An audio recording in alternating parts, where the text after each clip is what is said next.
What's good, guys? I'm Jon the Chief, and for this video, it's gonna be everything about Project Paradise. So, it is the last piece of DLC that we'll get for Wild Appalachia, and that was made official by Bethesda, so this is the last piece of content we'll get until Nuclear Winter, which should be starting early June, so that's gonna be like a week or two from now.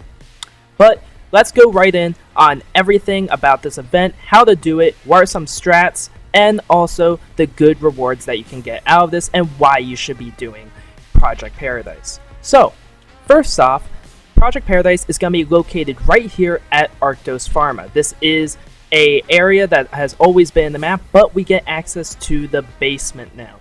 Now, within the basement, there's going to be 3 biomes. Each one is going to be a different type of environment. So there's like a more foresty environment, a environment that's similar to the mire, which is very swampy, so it has rag kelp in it. And then the last environment reminds me more of the ash heap. Is very toxic though, so I don't know, it's like ash heap meets Toxic Valley. But those are the 3 environments. Now, at the beginning of the event, after you initiate it, I recommend actually waiting a bit before you do it. So when you go into the area, that will start up the event, and then you get 30 minutes to initialize the event. I recommend during those 30 minutes, just wait a couple of minutes before you initialize it, because you want to have some teammates there. You want a bigger crowd, because the more people there, the easier it is to protect all the animals and to make the animals stronger. So, for the animals, it's actually gonna be 3 different areas that you have to get the troughs filled up with their food, and then depending on how much you put in it, a stronger monster or friendly animal will come out of it. So, for Biome A, you need to be farming venison. The way you do that is by killing the sickly rad stags that are around the map, going up to them, picking up the fragrant venison off of their bodies, right? And then you just put them into the center machine. That will actually fill it up, and for each 20 you put in, it'll rank up 1. So for each of the biomes, it's the same way. You want 20 of their type of food, and then for each 20, you'll level it up. When it caps out at 60, that means it's done. You can move to another biome and help level that up. So for each one, it actually depends.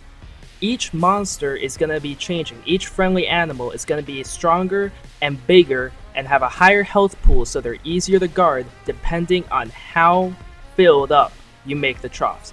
So let's start off with Biome A, because we're already talking about that. Biome A is going to start off with like a rad roach, and then it'll level up to a wolf at rank 1, and at rank 2 it's going to be a Yaoguai, and at rank 3 it's going to be a Deathclaw. Now for Biome B, which is the ash heap meets Toxic Valley area, it's very gloomy and has radiation around it. You're going to be getting sludge, but for the animals, it's going to be different. It's going to start off with like a blood bug or a bloatfly. I forget which one. I know the 3 starting insects, friendly animals, are going to be really weak insects, so it's either going to be a blood bug, a rad roach, or a bloatfly. But for Biome B, it's going to level up into a charred feral ghoul, and then at rank 2, it's going to be a snallygaster, and then at rank 3, you're going to be guarding a mega sloth. Okay, so that is going to be a lot easier to guard. The hard one though, I think personally, if you're leveling up the Biome B, don't let it be rank 1, because at rank 1 it's a little bit harder to guard, because the feral ghoul is a little bit tricky since it runs around so much. It's hard to keep track after, and especially since it has that low health pool. I think it's actually easier to guard a rank 0 animal at Biome B than it is to guard a rank 1. So that's just my personal advice. Then for the last one, which is Biome C, which is the mire one, that is going to start off with, again, one of the insects at rank 0. At rank 1, it's going to turn into a regular mirework. At rank 2, it's going to be a mirework hunter. And at rank 3, I haven't seen it myself because it's been so hard, but according to friends, it has been a mirework queen at rank 3. But I have not seen this myself. And each biome also gets an alpha that attacks it depending on which animals are alive. But again, I'll touch upon that on the next area.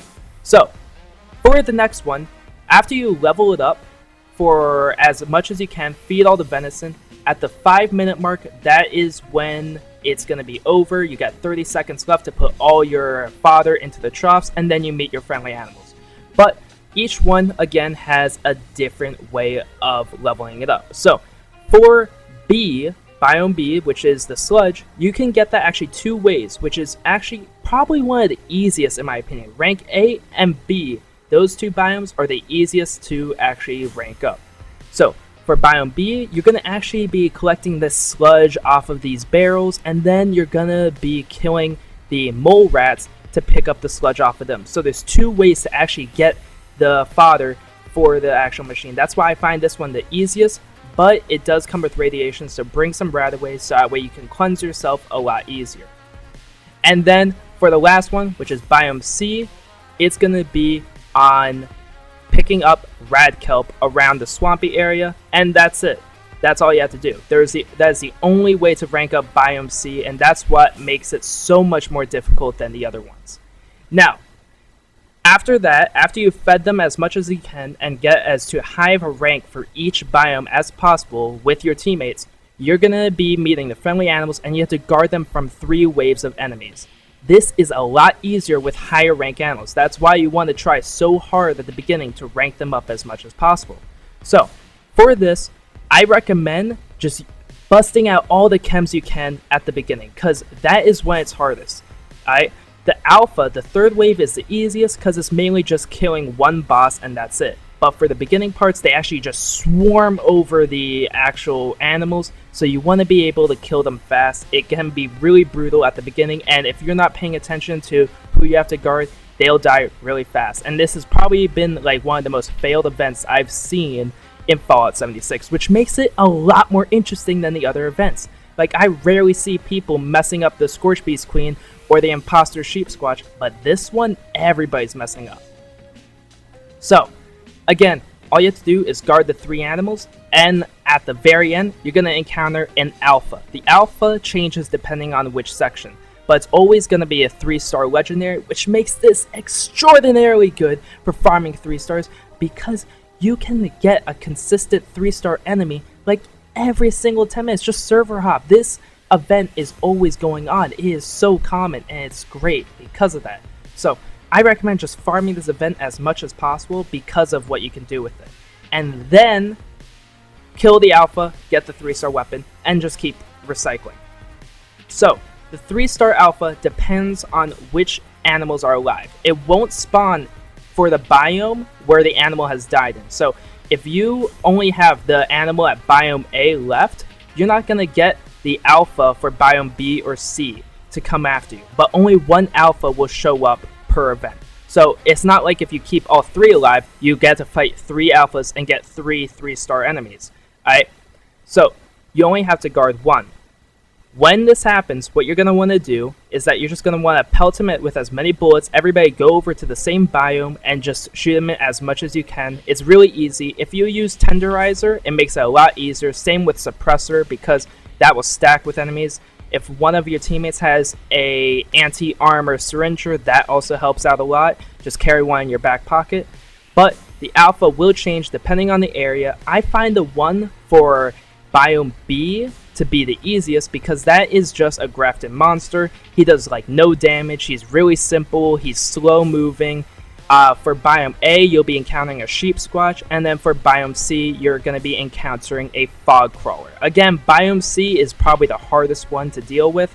I usually avoid that one, and I only work with Biome A and Biome B. But that's it for the actual event. The rewards are actually really good. You can be getting a bear arm, which is the brand new unarmed melee weapon, and also you can get schematics for 2 brand new chems, which are the Stimpack Diffuser, and also Formula P, which basically replaces Great Mentats if you're farming event rewards.